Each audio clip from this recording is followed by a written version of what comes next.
What's up guys, Lifting here, welcome back to the Path of Exile Survival Guide, the show where we create a brand new character and then we take it into high-end maps throughout the episodes. This is episode number 4, and the aim with this series is to teach you everything I can about Path of Exile, so that you hopefully, once you've seen this, will be able to enjoy the game and apply that knowledge for your own characters and builds.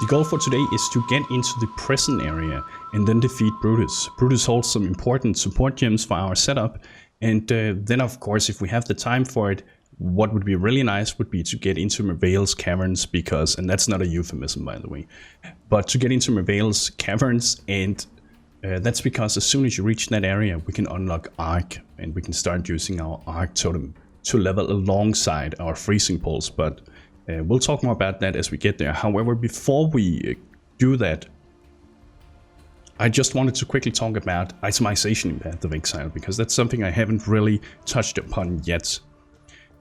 In Path of Exile you have 4 different item rarity types, and that is normal, magic, rare, and unique items. Now I don't have a unique item yet to show you in the on this character, but hopefully we'll get that soon. But I can show you the other ones, and then I'll show you on a web page to give you a description or an example of why these things are different and what you need to be aware about in regards to these types. So we have the normal one, as I said. This is indicated by the white text and lack of magical bonuses, also known as affixes in Path of Exile. Affixes consist of prefixes and suffixes, and prefixes and suffixes, think of them as like a category of bonuses that you can roll on an item. Prefixes can roll one type of category, and suffixes can roll another type of category of bonuses, right? An example of this would be that life, for instance, is always a prefix on magic rares, and on magic rares, and resistances are always suffixes. And so as an example of the difference between a white normal item and a magic, we can see that the wrapped boots of the mongoose that I have here have 12 plus dexterity. That means that it has an affix on it, and that's what makes it a magic item. And dexterity, I know that's a suffix, but these are things that you will get to learn as you progress throughout the game. It can be a little hard to remember in the beginning, but there are also tools to help you figure that out, and I'll show you that too. Maybe not the actual macros and such, maybe that's for a different video, but I will show you a few other things you can use for this. Another thing to take note of here with the boots is that the suffix 12 plus to dexterity, that actually is the reason why these boots are called of the mongoose too. So the suffix dexterity is the mongoose suffix, and that's added to the title of the boots. If these boots had a prefix, that would have been added before the wrap boot, so that could have been like, I can't think of a name right now, but let's just go with sturdy boots of the mongoose, for instance. So that would have been the prefix, that would have been before that. I think maybe if we were to check it out, maybe he would even have some of these boots and show a different. Now we could see with the boots we have here, Hail Rawhide boots. Rawhide boots are the name of the boots, and Hail is the prefix, the life roll here that has that name. And yeah, I guess it's pretty, you get that. Now the difference between magic items here, the blue items, and the rare items, the yellow items, is that a magic item, as I said, it can hold up to 2 affixes, 1 prefix, 1 suffix. A magic item, however, can hold up to 6 affixes, 3 prefixes, and 3 suffixes. And obviously, this is pretty self-explanatory, but the more affixes an item can hold, the more potential that item has to be good. Now, the difference between the magic items, which can hold up to 2 affixes, 1 prefix and suffix, and the rare items, the yellow items, is that the rare items, they can hold up to 6 affixes in total, and the distribution would be 3 prefixes and 3 suffixes here. So that obviously means that a rare item has much higher potential to be very useful because it can hold many more bonuses, rolls that can make your character stronger. Now I want to show you unique items too, because unique items, they have their own rules. But in order to do so, since we don't have a unique item, I'm going to go to the Path of Exile Wikipedia. And this page here is amazing. You should, without a doubt, make yourself familiar with this page. There's so much use for this. And there's another use I want to show you just after we talk about the items. But let me show you an example of a unique item that completely breaks the rules in terms of how many affixes it can have, because that's what makes a unique item unique. It is that it can sometimes have affixes that defy the rules of the normal affix set rules, I guess you could say. So it can have different types of affixes than you would be able to get on a rare item or a magic item, but it can also have more of them. An example of this would be the 1000 ribbons armor piece. This is just a low-level simple rope. So simple rope is the base type of the item we have, right? As you can see, this is a little more than the 6 that a rare item is normally constricted to or restricted to. To give another example, if we take a look at the, no, it's 7 League step boots here. These are rawhide boots. This is the title, you can see it's unique. And what makes them unique is that they have 50% increased movement speed. No other item in the game can provide this by itself. The highest roll you can get on a magic item or a rare item, if they have the high enough, or if they have high enough item level, is 35 at the moment, and 35 is pretty rare to get to. Another thing that also sets unique items apart from the others is that they don't care about the item level.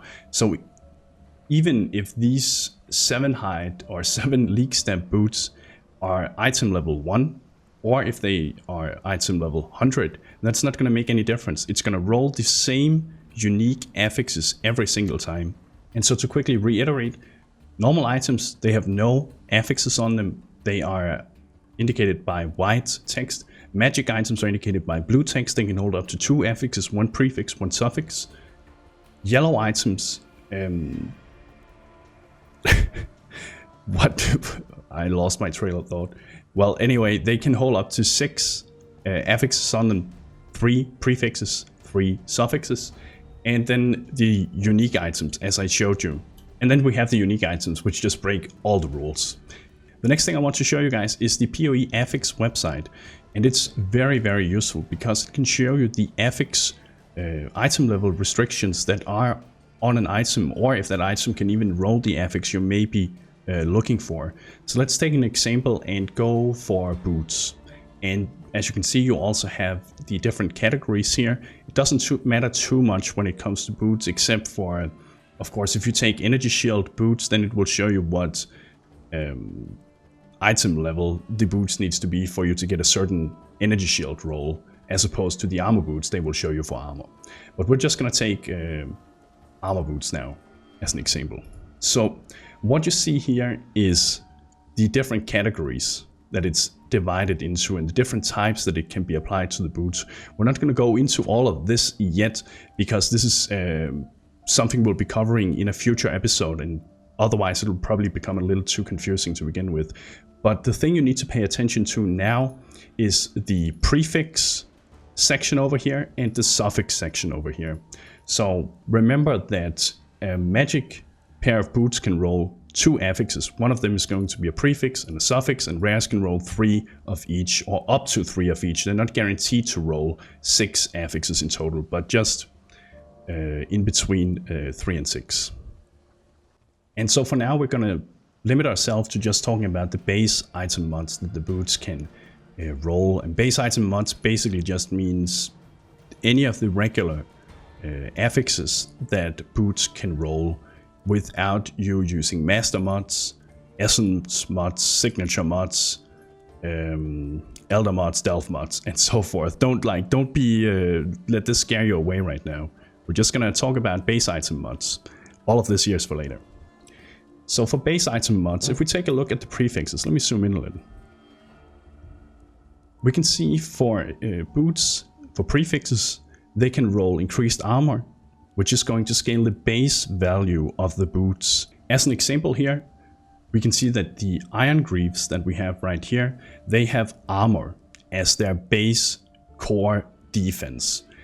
If they were to roll increased armor, that base value will increase. That number of the base value will increase. It's also what you're seeing here, partly because these boots have 13 quality on them. And I talked a little about the armor scraps and the whetstones in the past video.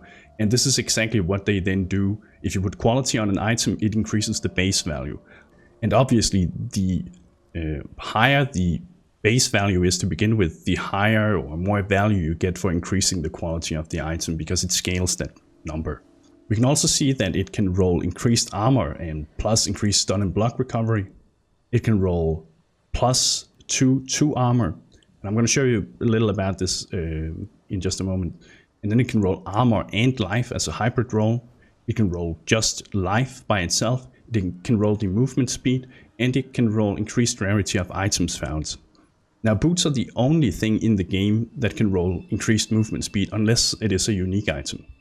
And then if you decide to click on these, and this is where the real value of this website is, if you click them, you can see the different levels of prefix that you can get on boots, and you can see the level or item level requirement for the boots to be able to roll that. So let's say you have a level item level 29 pair of boots. That means they can roll up to 43 to 55% increased armor, the lobstered prefix. However, they're not guaranteed to necessarily roll this tier here. It's just that they have the possibility of getting the highest tier within that item level. They could also just as well have been rolling the item level 3 reinforced mod. So the point I'm trying to make here is that for a rare item to be good, or a magic item to be good, you want it to be able to roll the highest affix roll within the item level restrictions that it has. And that's also why if you're going to craft an item, then you want to have the highest item level possible in order to get the best possible outcome. So if we had item level 84 boots and we were interested in getting the armor roll, then we would obviously want to get the highest item level pair of boots, or at least 84, right, to be able to have the chance of rolling the impregnable. And I did show it quickly in the other videos, and I think I made it in this one already too. But to see the item level of your item, it doesn't show normally, but if you hold down Alt on your keyboard, it will show, and this is item level 10 boots. So if we compare that to the info we have here, that means that we can pretty much only get the reinforced mod on these. For us to get the next, our boots, or the boots we would, wow, I'm mumbling today. The boots would have to be item level 17. Now, does this mean that you should always just try and aim for item level 84 boots? Is that the highest? No, because if you take a look at one of the other prefixes here, then we can see that this, for instance, if you want the max life roll on boots, this requires item level 54, so that's not too bad, right? That's pretty easy.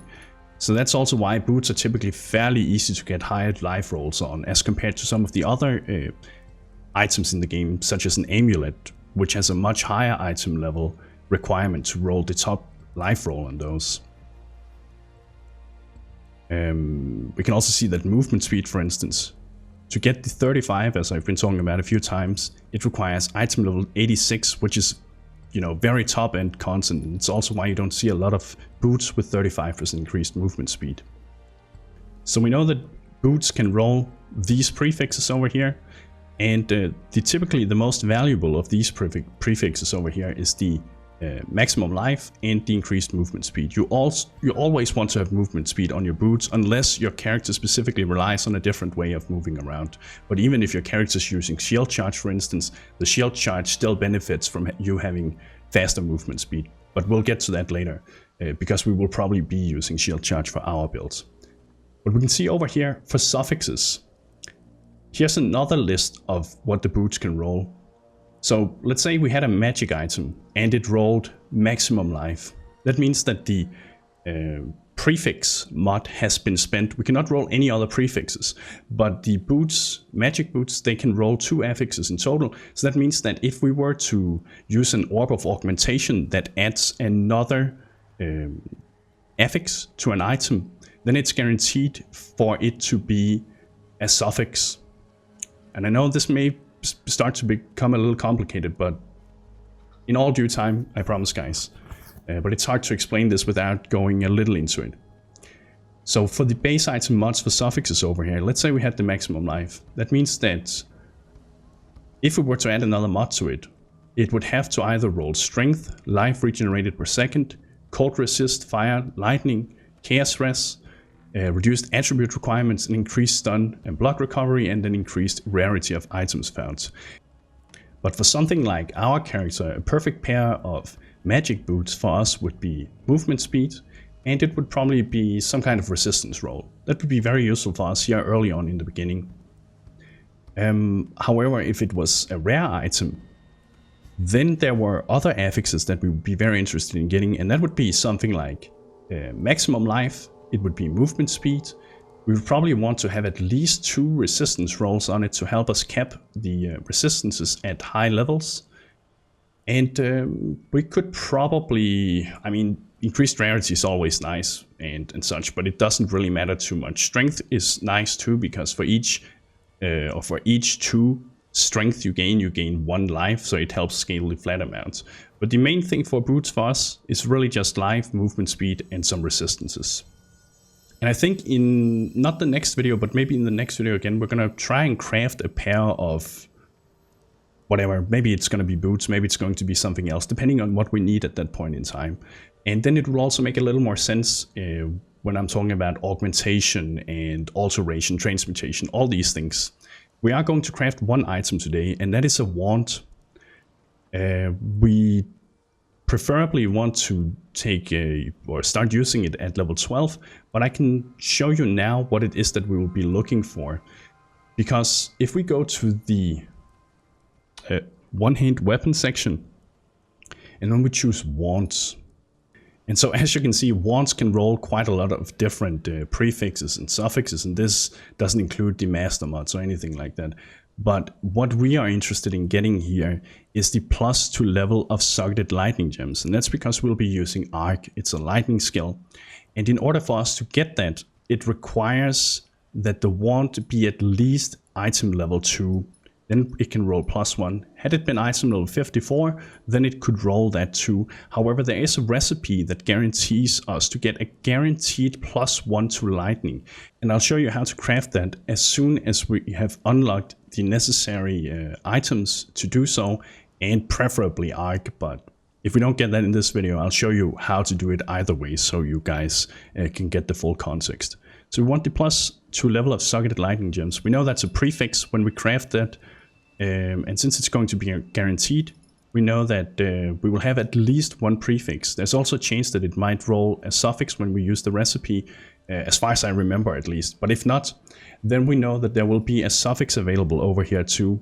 Then if, let's say we were to use an orb of augmentation on that, then we could get one of these rolls over here. And obviously something that would be really sweet would be increased lightning damage too.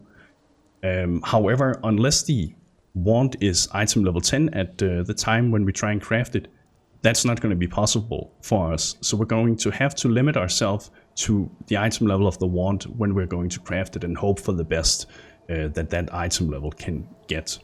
I know this was a long explanation, but It is really on purpose, because I think you would do yourself a huge benefit for your future gameplay of Path of Exile, especially if you're interested in crafting, to get yourself familiar with this website.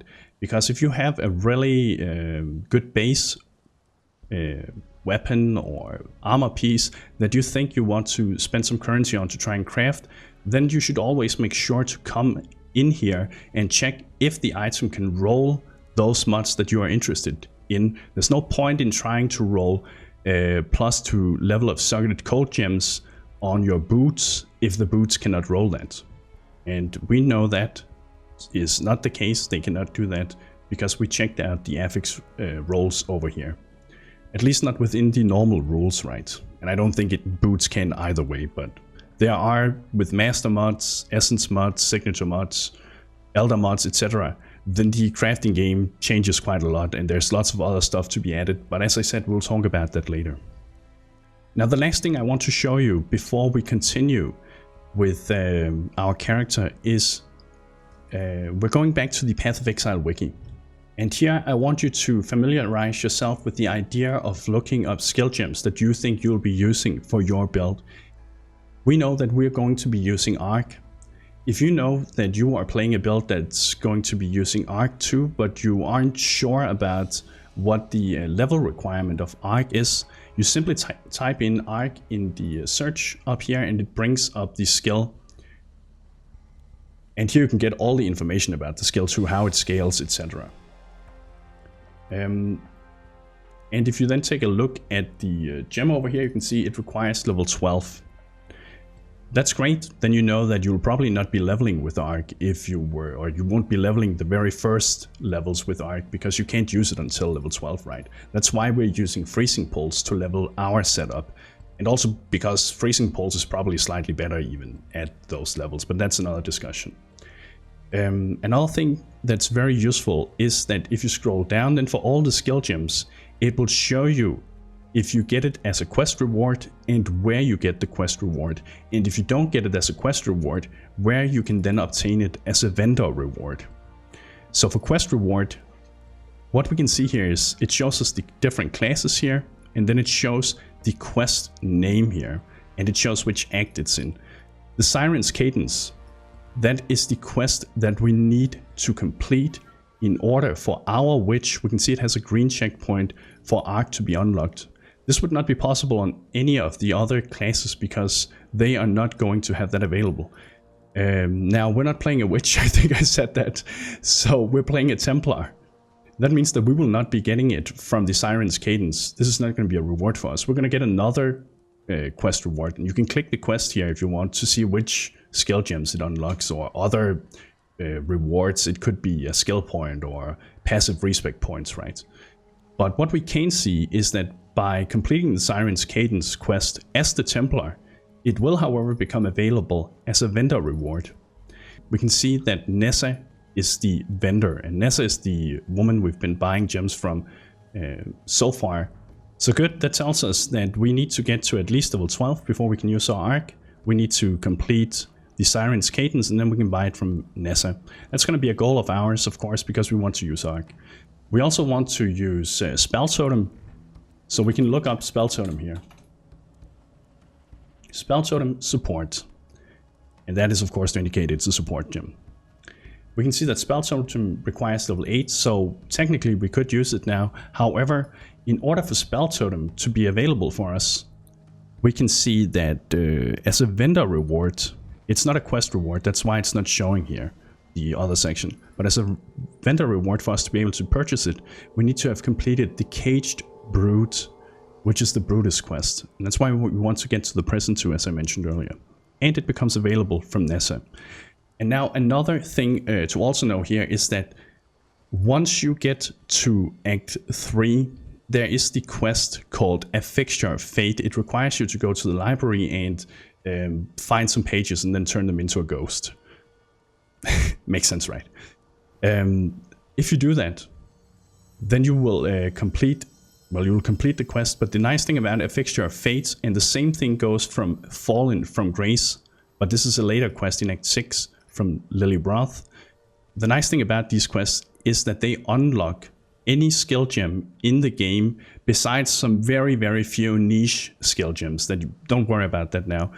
But so let's say you have a lot of skill gems that you kind of want to get now, but you're playing a class that doesn't unlock them via either quests or vendor rewards. Then at least by completing a Fixture of Fate or the Fallen from Grace quest, you will be able to unlock them from those vendors. I personally just prefer waiting and doing the Fallen from Grace quest from Lily Roth because it's closer and not as annoying to complete than the Fixture of Fate. But if you're playing Soul Self-Found and you really need a skill gem in order for things to start working for your particular build, then a Fixture of Fate is another possibility. However, these gems, they can of course also, you can get lucky and they just drop from monsters. That's another possibility. But if not, then you can always rely on these to be able to get any of the gems that you might need. And so I think this gives us the perfect opportunity to get back into the game and start moving towards the prison and deal with the Caged Brute quest so that we can unlock Spell Totem. Let's do that, boys. And as we get into the climb, we can see the monster level is 7. Our character is level 9, so we are getting a little over leveled here. It's fine, we're not getting diminished returns or anything like that, but we kind of want to, of course, kill the monsters that gives us the most experience as possible.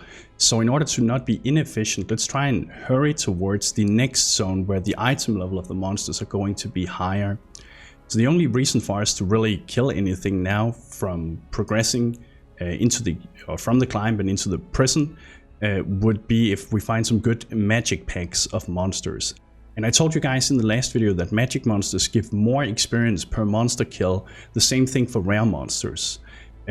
However, I couldn't specifically remember the value at that time, so I made sure to, of course, look it up so I can tell you guys now. A magic monster, when you kill that, will give you 3.5 times more experience than if you kill a normal white monster. And in case you can't remember, magic monsters, similar to items, they are indicated by having like a blue, I guess, hue to them. And rare monsters, however, they will give you 5.5 times more experience if you kill them as opposed to a normal monster. And they will have this yellowish tint hue about them. So unless we find some good magic packs, we're just gonna zoom through the zone here. But we will of course kill the Syndicate members if we encounter them, because I still want to show you guys how we deal about that as we go through it. But if not, then we're just gonna run through this and deal with it. So when you're in the climb, typically you want to just go north. If you can go north, then do that. The exit or to the ledge where we just came from is typically down here, but sometimes it can also be more to this part of the side, and then you need to just go in this direction. It's a lot easier if you just came from the ledge and you have the map from before, because you pretty much know you're just gonna go in the opposite direction of where the where you entered the zone. So let's try and go north here.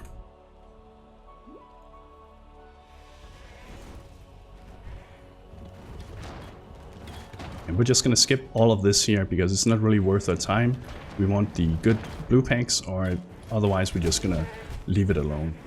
And I say that as I just attacked it. I want to stop up here real quick though, because when you encounter this place here, you will meet the Fawn. What a scary name for a unique zone boss. And like the others, they don't really give good loot. But you do want to interact with Navali, because Navali is an NPC you unlock as you get to this zone. And the way you can use Navali is that you can unlock prophecies. Prophecies require a currency called silver coins to unlock.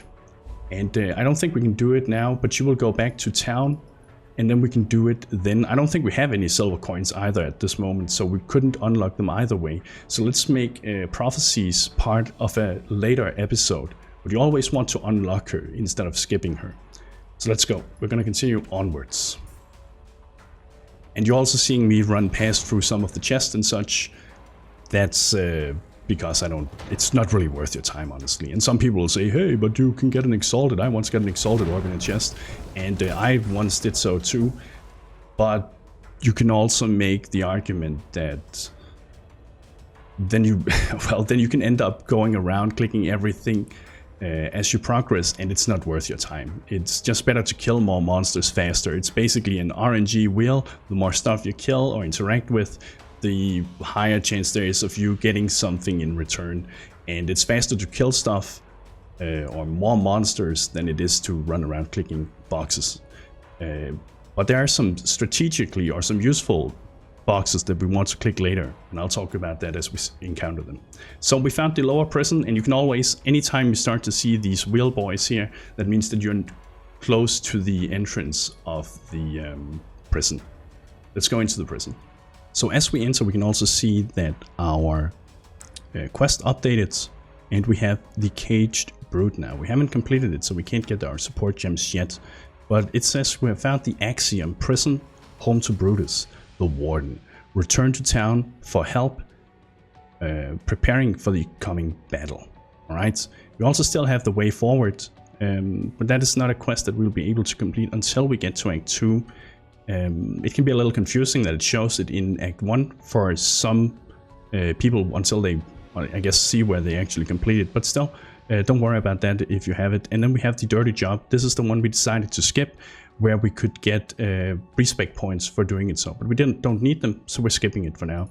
We got the Prisoner of Fate. That was the Navali person that we just unlocked, and we'll do more about that later. But we're going to focus on the Caged Brute.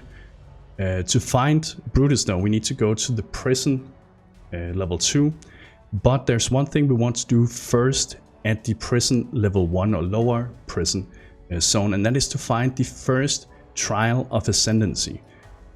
The Trials of Ascendancy are required for you to unlock the Lord's Labyrinth, and it is in the Lord's Labyrinth that you will be able to unlock your Ascendancy power. Ooh, a good blue magic pack here. So let's see, this should give us some good experience as we kill these guys here. Yes, very nice. 3.5 extra, as we talked about, per kill. There's 6 of these. There's one in the lower prison. Then there is one in the Chamber of Sins in Act 2. There's another one in the Crypt in Act 2. Then there's one in the Crematorium in Act 3. You can also find one in the Catacombs in Act 3. And then the final one for the normal lab to unlock, Labyrinth, is in the Hedge Maze in Act 3. And we'll get to do all of those, of course, as we continue. For now, we're going to focus on finding the one here in Act, or in the lower prison. Let's kill these blue boys here too. Here's another thing that's probably worth knowing. Anytime you encounter these frozen in place types of monsters, this means that there is going to be a guaranteed essence reward. And essences are a type of item that guarantees you to roll a specific mod on whatever item it is that you are going to, spend it on. Okay, let's kill these here so you can see an example of how an essence works. And these can be very, very useful if you are trying to get a guaranteed result, or at least just need one specific mod for that item to be valuable or useful to you. We got an Whispering Essence of Greed. And when we look at the essences here, we can see that it upgrades a normal item to rare with one guaranteed property. Property is restricted to level 35 and below. We can see that if we were to spend this on a weapon, let's say we were to spend it on a wand, it would give it a guaranteed affix roll of 0.5 to 0.7 of physical attack damage leached as life. We could also, if we were to spend it on any armor piece, then it would give us 5 to 14 to maximum life, anything in between that. Quivers would give physical damage, attack leached as life. Belts would give us increased life recovery rates, flask life recovery rate. And then if we were to spend it on any like jewelry or such, it would give a small amount of flat life regenerated per second. So this could be very, very useful if we just had an armor piece and we were just in desperate need of getting more life onto it. We would spend an essence of greed then, because we know it's going to give us life, and it's also going to roll other affixes randomly on top of it, because it is going to convert it into a rare item. So it could roll anything between that life mod and then 5 other affixes onto that rare item, or up to 5 others. And we're not going to talk too much about essences right now, because we also do want to continue onwards. But it is probably worth mentioning real quick here that if you have 3 of the same type of essence, then you can upgrade it to a higher tier. There's up to tier 7 essences, and what they do is simply to increase the power of the affixes that you can roll with the essences. So a tier 7 essence of greed, that would be able to give you a much higher amount of rolls on the items that you can see here. So this gives 5 to 14 to maximum life. A tier 7 could give up to, I think it's 100 plus or something like that.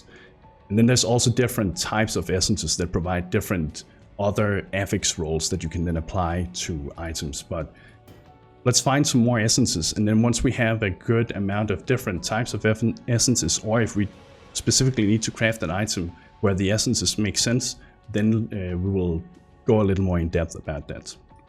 For now, let's find the Trial of Ascendancy. Now we can see there is this yellow door down here. That means that that's where we need to go to get to the next level in the prison.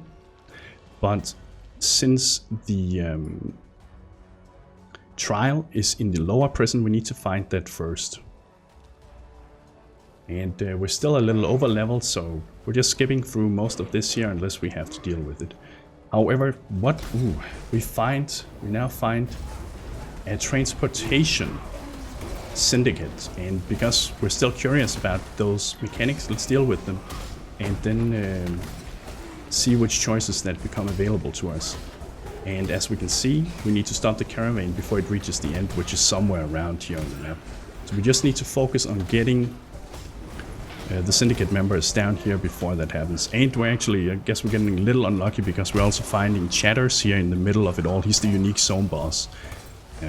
Not that he's too dangerous anymore, but still.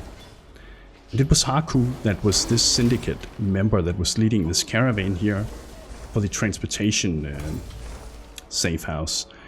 And let's see what we can get by dealing with Haku. So we can, as always, we can interrogate him, put him down here, and have him lose a rank. We talked about this. We don't really want to do that, right?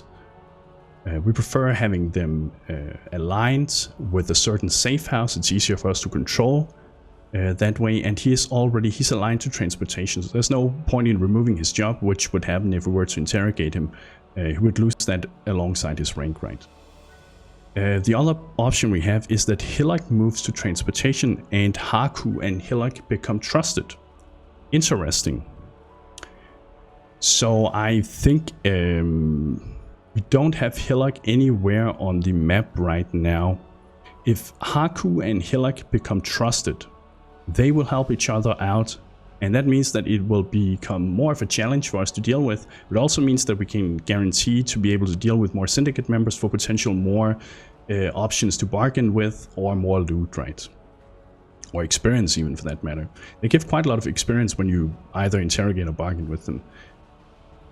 And we can see that right now there is this green line leading over here. And I guess it could be Hillock already. I would have thought the green line only happening once they had become trusted, but let's just try and see. We're going to bargain because we don't want to interrogate. No, it wasn't Hillock. Hillock was dragged from down here. It makes more sense. So we know there's someone else that Haku has a tight relationship with over here too. That is jobless currently, it seems. So now we have 4 syndicate members up here that are aligned, allied to the safe house transportation. Perfect. We don't need to talk more about that now. Let's just continue onwards. And once we encounter these at some point, if we get more transportation fights, we're going to be more likely to find, of course, these guys here. Anytime we encounter transportation right now, it's going to be one of these guys here that we are encountering. Or maybe one that's jobless too. A little unsure about that. Ooh, but we got our first veiled item too.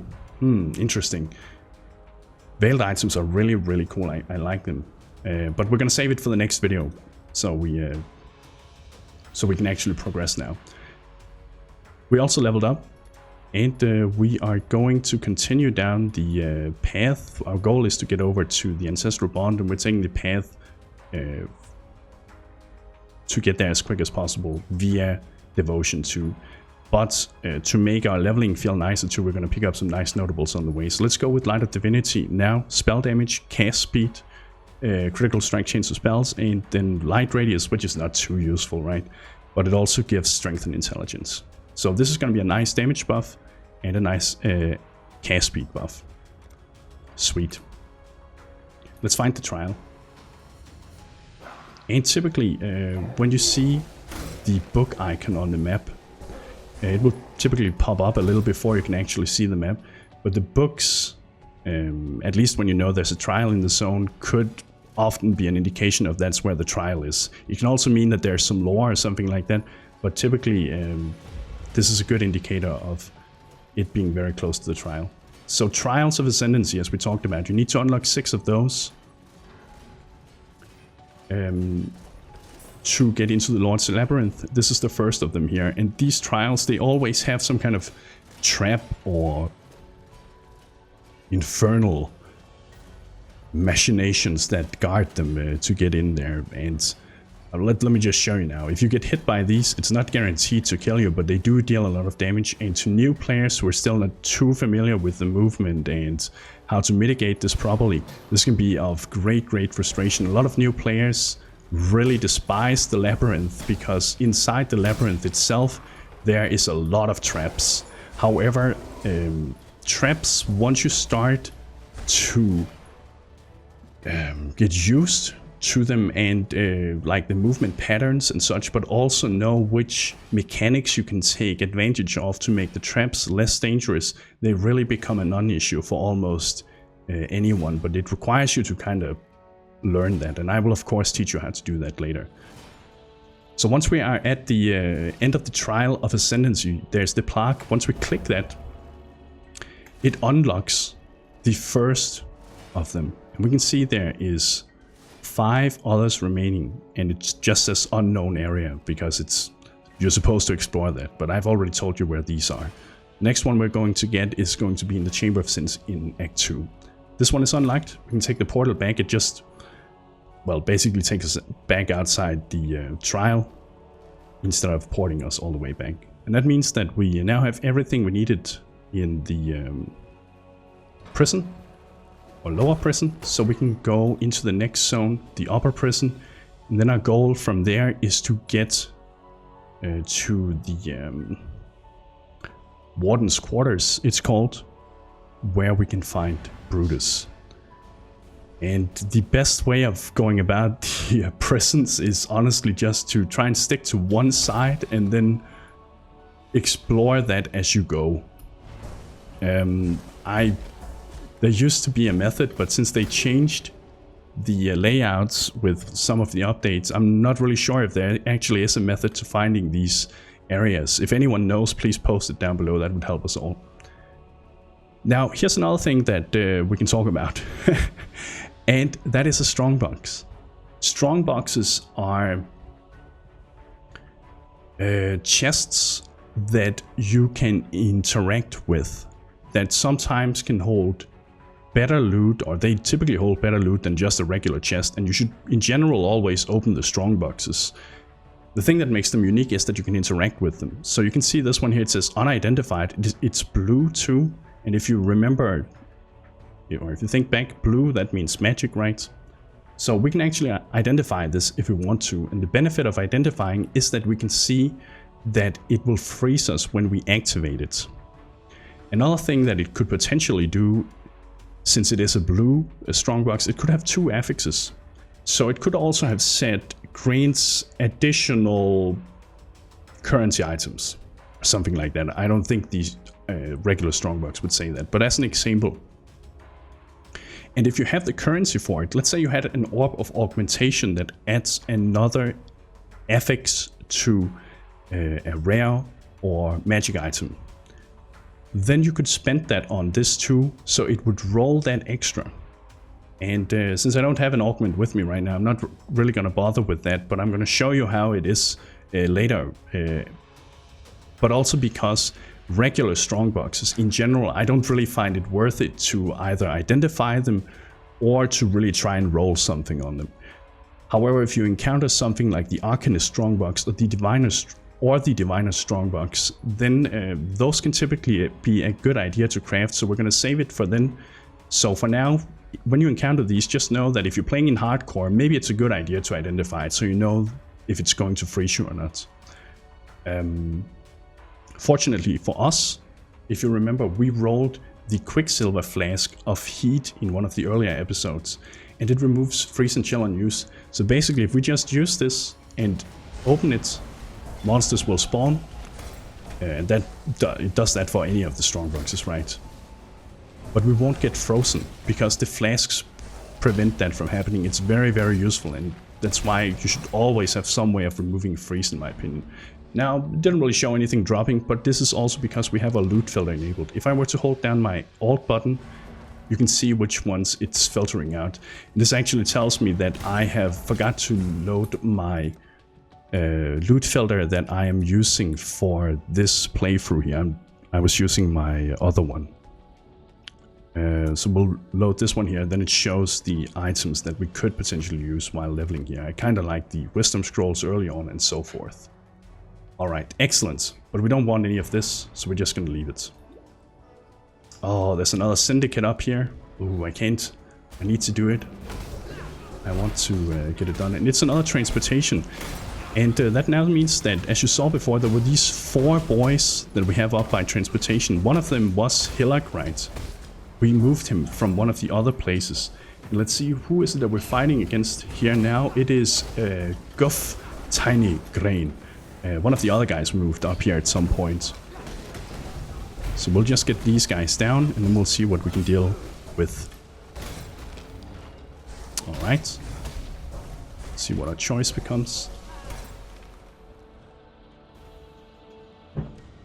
So, interrogate, we don't want to do that, but we can also do this one here. Guff and Tora become trusted, and they regain some fortification intelligence. Fine, let's just do that. We don't want to remove that rank, right?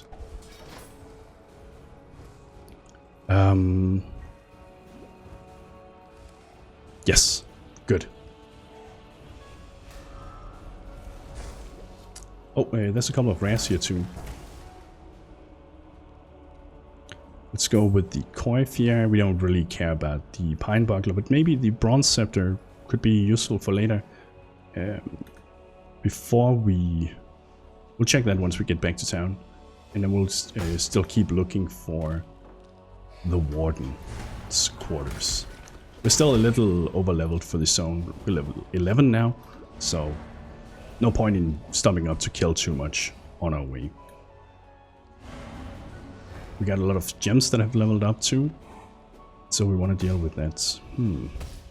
Oh, this is where the transportation thing was going to end. This is... If we hadn't stopped them, this is where it would have gone. So we can see the orange door over there. That's where we need to go.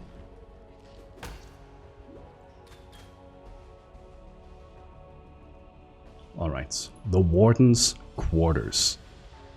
We can see our quest is updated. You have found Axiom Prison, home to Brutus. No, that's not the one that updated, because this is the exact same. Why did it, what updated here? Okay, that's weird. I guess it could have been the Lord's Labyrinth from before that actually just showed. I didn't notice that. Either way, we're going to deal with Brutus now. If you like the lore, you can check out Shavronne's journal too. It's actually pretty interesting about Brutus. Basically, he was the warden, a real tyrant of the prison, and he's been reanimated because he was afraid of dying, and they then use him as a tool to that's in very short. One thing to note here is I always take this for granted because it's been something I've known for a long time. But if you are new to the game, you don't know this. You see the blood here on the floor? You always have to run this way here, and then the path goes into 2 directions.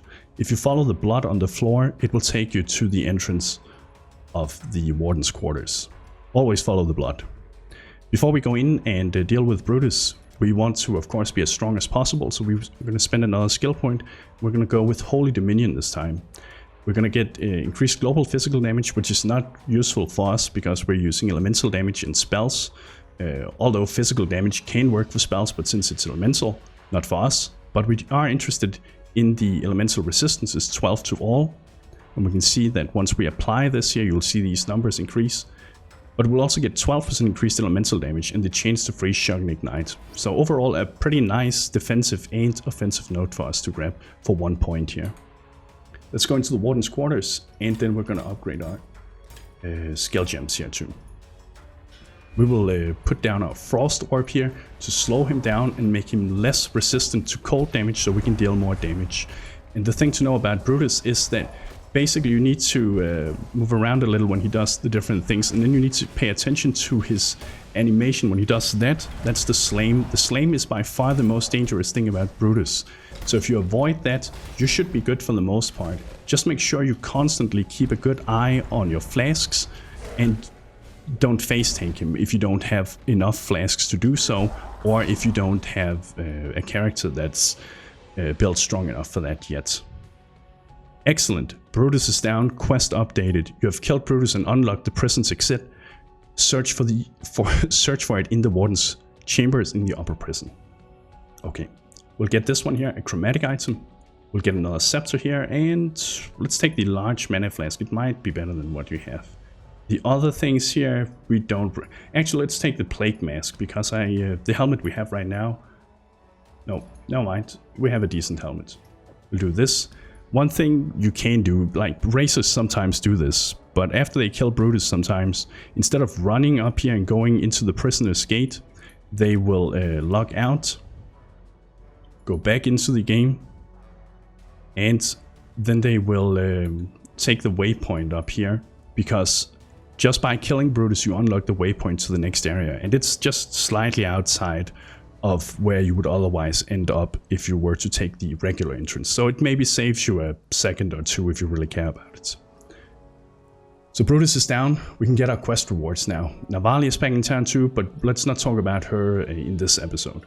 Tarkley, he then offers us some gems in return. And one thing that's nice to know about defeating Brutus is that Brutus will in general, or that quest will in general always unlock the various movement skills in the game. So this can be Lightning Warp, Flame Dash, Shield Charge, Whirling Blades, etc. if your class can get them as a quest reward. If not, then maybe your class can buy them as a vendor reward afterwards.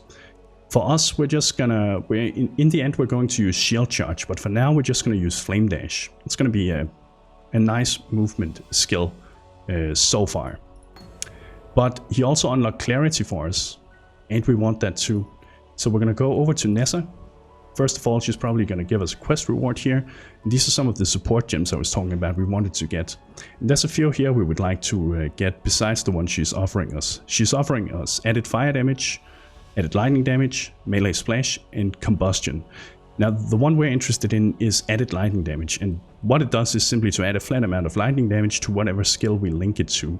And we'll be linking it to Freezing Pulse right now, but we will also be linking it to Arc later on down the stage once we get that. So we can go with added lightning damage, and as you can then see, if we talk to her and want to purchase, then all of the gems that belongs to that tier of quest have now been unlocked, including others that didn't necessarily show up as the quest reward but belongs to that tier, as long as your class can get them. So we want to get Clarity, and you can search down here, type it so it highlights. Clarity is basically an aura that we can that reserves some of our mana but gives us a lot of mana regeneration back in return. However, right now it costs an Orb of Transmutation and we can't afford that. But maybe once we sell some of this stuff here that we don't need, maybe we can afford it. The other thing we want to get is the spell totem that we know is going to unlock. And yeah, we can find that right here, but it also costs an orb of transmutation. There's not really too much of a priority right now of between the two, so we could go with whatever, but let's just sell our gear real quick and see what we have to work with. We're running low on wisdom scrolls too, so how about we just sell our blacksmith's whetstone? We're not gonna need it. And then let's see, which of these here do we want to identify? We have decent gloves right now, and we can use the transmutation shards we would get from selling these unidentified. So let's just stick with these for now. We also have a decent helmet, so we're gonna stick with that too. Scepter could be an upgrade, also because it could provide one of those rolls that we would want to get on our wand. But I do want to show you how to craft the wand anyway, so I think for now, actually let's just get rid of it all here, except for the veiled item. I'll be showing you that in the next video, what we do with those. So we'll sell them, and as you can see, we're getting these things in return here. That leaves us with 1 orb of transmutation. So for now, how about we just grab spell totem? It's going to be the most interesting thing to showcase for this. And then as soon as we have enough for another transmutation, we'll go back and we'll get clarity. Excellent. And this is where episode number 4 ends today, guys. We got a lot covered today. We talked about the item rarities and the item level and how that influences it all for the type of mods and bonuses you can roll on your gear. We also talked about how to look up the skill gems so you can see where to obtain them, if you can obtain them. And then we went from the climb and into the prison where we dealt with Brutus. And in here, before that, we also got the first Trial of Ascendancy unlocked. In the next episode, I'll show you how the spell totem support works. We'll get a couple of other transmutation orbs because we want to get clarity for our build. But we also want to craft a wand that gives +1 to lightning gems. We didn't get to do it in this episode, and that's because I'm going to need a transmutation for that too. So we'll do that as we unlock it, and it will also make a little more sense to get it done once we have the Arc gem unlocked, which we will get in the next one as we get into Merveil's caverns. I hope this was of use. Thank you for watching, and bros, do you even nerd?